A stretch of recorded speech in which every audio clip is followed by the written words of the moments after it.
రోజుల్లో అబ్బాయిలు అమ్మాయిలు చాటింగ్ చేస్తున్నారు.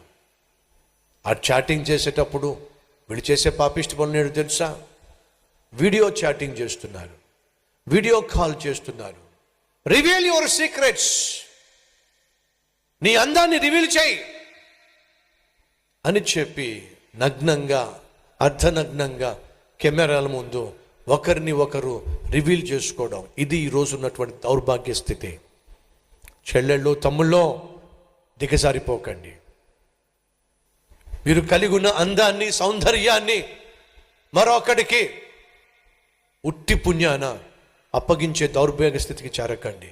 అవి కాస్త రికార్డ్ చేసి పడేస్తున్నారు. ఆ మత్తులో పడి ఆ అమ్మాయి తన అందాలు చూపిస్తుంది, వాడు మత్తులో పడి వాడి అందాలు ఆ అమ్మాయికి చూపిస్తుంటే రికార్డ్ చేసి పడేస్తున్నారు. ఆ తర్వాత బ్లాక్మెయిల్ చేస్తున్నారు. ఇదిగో నా దగ్గర వీడియో ఉంది, ఎక్కడికి రమ్మంటే అక్కడికి రావాలి.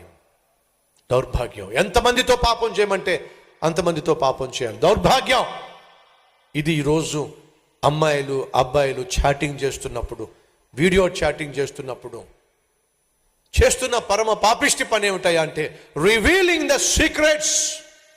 వారు కలిగి ఉన్నటువంటి సిగ్గును బహిర్గతం చేస్తున్నారు. తప్పండి. తెలుసా, ఇదే సైతాను చేసే పని. చెల్లి, తమ్ముడు, సహోదరు వినో. ఎవడైతే నీ జీవితంతో ఆటలాడాలనుకుంటాడో, ఎవరైతే నీ జీవితంతో ఆటలాడాలనుకుంటుందో, నువ్వు విసిగిపోయి వారి కోరిక తీర్చేంత వరకు నిన్ను వదిలిపెట్టరు. వారు అనుకున్నది సాధించేంత వరకు నిన్ను వదిలిపెట్టరు. ఉద్యోగం చేసే చోట కావచ్చు, బంధుత్వంలో కావచ్చు, పక్కింటోడు కావచ్చు, ఎదురింటిది కావచ్చు, వాళ్ళకంటూ ఒకే ఒక ఆశ ఏమిటంటే నిన్ను అనుభవించాలి. ఇది సహజం. ప్రేమ ప్రేమ అని చెప్పి కూడా పడేవాడు సాధారణంగా చెప్పేవి అబద్ధాలో. అమ్మ చెల్లెళ్ళో మీ జీవితాలు బలి చేసుకోకండి. ప్రేమ ప్రేమ అని చెప్పి కూడా పడేది, సాధారణంగా చెప్పేది అబద్ధం. జీవితాన్ని నాశనం చేసుకోకండి.